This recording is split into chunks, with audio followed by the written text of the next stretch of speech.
welcome. Hi, my name is Amy, and I have an eating disorder. Wow. That's still very hard for me to admit, and even harder for me to say out loud. Like most people in our society, I had a misconception about what an eating disorder really is. For years, I remember watching a movie in 8th grade on anorexia, and just being appalled at how a young girl who looked completely normal could start to starve herself because she thought she was fat. So for years, that's what I thought an eating disorder was. People making a conscious choice to starve themselves just to be thin. But it's so much more than that. It truly is a psychological illness, and that is something I did not understand until I started therapy. It's not like we choose this disease. I didn't wake up one day and say, I want to be anorexic so I can look like some girl in a magazine. Without me even knowing it, my brain formed unrealistic expectations of what beauty was. Even though I wasn't aware of it, I subconsciously equated thinness with beauty and success. I'm a healthcare professional. I know how the body works, and I understand the importance of proper nutrition. I even lecture my patients on it and have for years. But I was starving myself and didn't have a clue. I knew something was wrong because I didn't have a proper relationship with food, but I kept telling myself I don't have an eating disorder because I don't think I'm fat.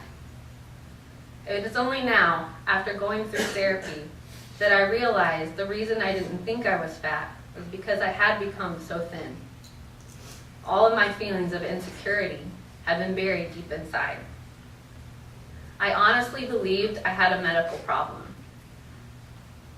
I just believed something was wrong with my stomach and that I couldn't eat like others ate and that I was never hungry. I thought anorexics starve themselves so they can be thin and they don't want to eat. But I wanted to eat, I just thought I couldn't. For me, it was never about a number on a scale or the size of my pants. I never even weighed myself, and honestly, I've never owned a scale. I wasn't concerned about the size of my clothes, and I never consciously thought about how thin I was. I really thought something was wrong, and no one understood. I believed it so much that I was determined to find a medical explanation.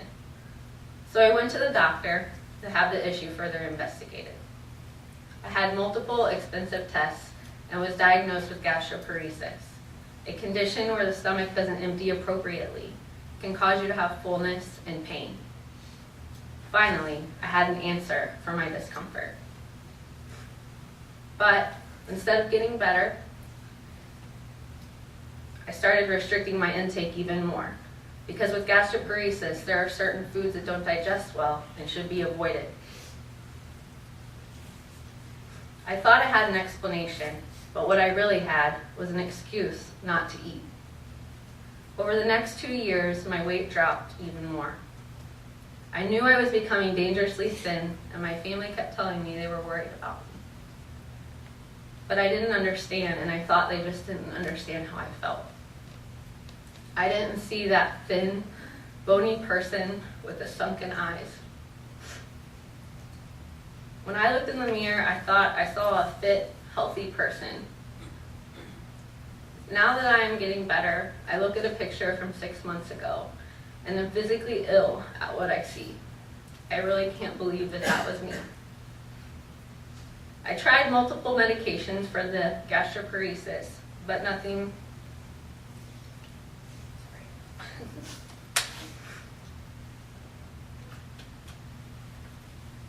really ever made a difference. I finally saw the number on the scale at the doctor's office and was totally freaked out by how low it was. I never would have thought in a million years that I could even ever possibly weigh that little. But still, I didn't change my behavior. That's because it's a psychological illness. From the inside, you can't see that what you're doing is wrong or not normal, whatever normal is. I was truly convinced that certain foods were causing my symptoms. So I started restricting even more. I even went as far as to have allergy testing. So I let some strange lady stick over 30 needles in my arm just to see if maybe a food was causing my problem. I thought if I can just know what food it is, I can stop eating it, and then I'll feel better. But that didn't work either. My weight kept dropping. Eventually, I started to feel the physical consequences of starvation. The workout that I'd been doing for a long time was now becoming even harder. I had no energy. I was grumpy. I felt like I was in a fog pretty much all the time. And then I actually started to feel the physical pain of joints and muscles like the first speaker talked about. I started to get scared. And one day it kind of dawned on me, the medical definition of anorexia is loss of or lack of appetite and simply not eating. It doesn't really matter why. I looked into it, and anorexia can actually cause gastroparesis. So I was wondering, was I restricting because of the gastroparesis, or had years and years and years of restricting led to it? With my husband's encouragement and my mom's push in the right direction, I started therapy. I didn't want to be sick, and I figured it couldn't hurt anything. But I recently had this potential food allergy diagnosis, and the diagnosis of gastroparesis. So I still wasn't convinced that therapy was the answer. I was still hopeful there was some sort of medical explanation. Then in September, after just a few weeks of therapy, came my husband and my dream vacation to Europe, something that we had planned on for years and saved for. When we first arrived, I had a horrible stomach episode and was extremely uncomfortable. Normally when this would happen, I would just restrict my intake for a couple days until I started feeling better. But we were only in Paris for a few days, and I wanted to get the most out of my experience. I had waited for this trip for years. I mean, can you really go to France and not eat bread? Or go to Prague and not try Wiener Schnitzel? No, can't. So I ignored the possible food allergies, the diagnosis of gastroparesis, and you know what? I was fine. I ate all foods, enjoyed them, and no pain, no stomach ache. Finally, the answer. It was all in my head. Of course, I had to admit that my husband was right all along, which was pretty painful. But it was worth it. And I figure he's allowed to be right at least once. So when I returned to the US, I was ready to enter therapy and get well. I didn't want to be sick anymore. And after multiple tests and trials of medications, I had realized that I had an eating disorder. I was ready to get rid of it. Working hard in therapy has helped me to realize that an eating disorder is not about the number on the scale or the size of your clothes. It's just something that kind of happens along the way. It's about your behavior and the way you live your life. Well, if you can call that living. I realize now that for 10 years I was living by Ed's silly, irrational rules. Rules like only eating a certain food for breakfast every single day because I thought if I ate anything different, I would have a stomach ache. I would never shower after I ate. I would never eat a dessert unless it was after dinner, no matter how good it sounded. I only had certain places that I was willing to go out to eat. For instance, just the other day, I hesitated to go to BW3's with my husband for lunch. I wanted a wrap. I thought one sounded good, and he suggested there. And I hesitated for a minute and thought, but that's not normal lunch food. And then I kind of snapped out of it and decided that was Ed talking. And we went and had a great time. The rules go on from there, but I'm not going to give you the details. But the deeper in and the thinner I became, the stricter the rules became, until I was barely alive at all. My husband and I could never just go and do anything on a Saturday because we had to live by Ed's rules. It's not like I didn't want to eat. I did. I liked food. It simply started back in college as me just wanting to be healthier. So I started running and eating a little bit healthier so I could lose a few pounds. I think back then I had grades to focus on, and after that, graduate school. So it wasn't as pronounced, and no one really knew. Once that was all over, I found myself kind of not sure what was next. I had a great job, I had a great marriage, had a great life, but I didn't know who I was.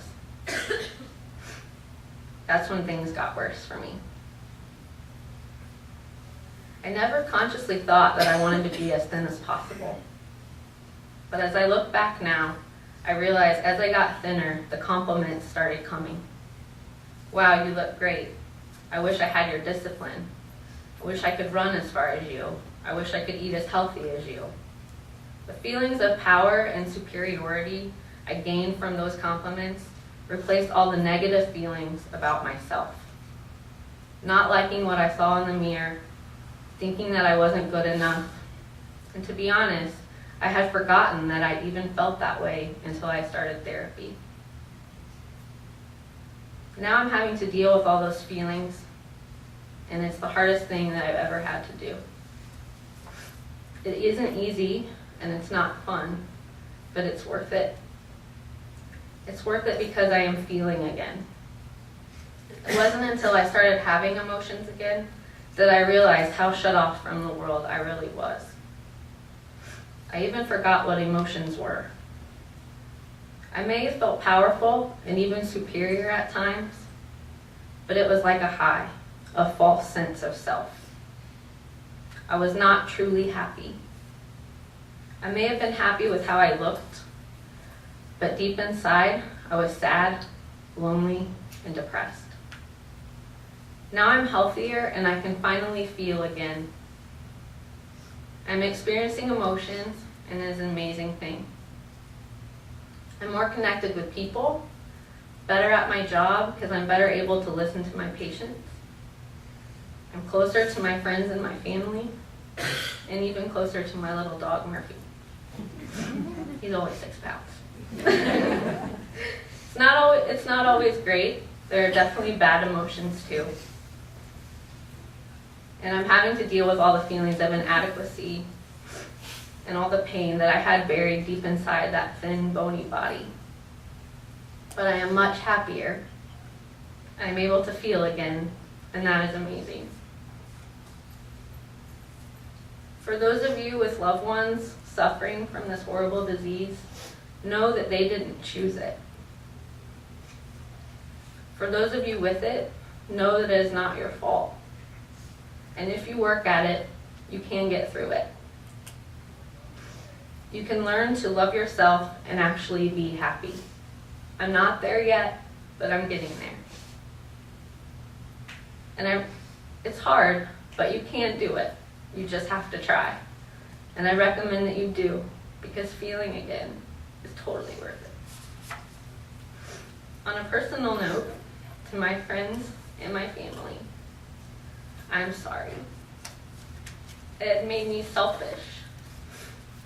I spent all my time in a relationship with him.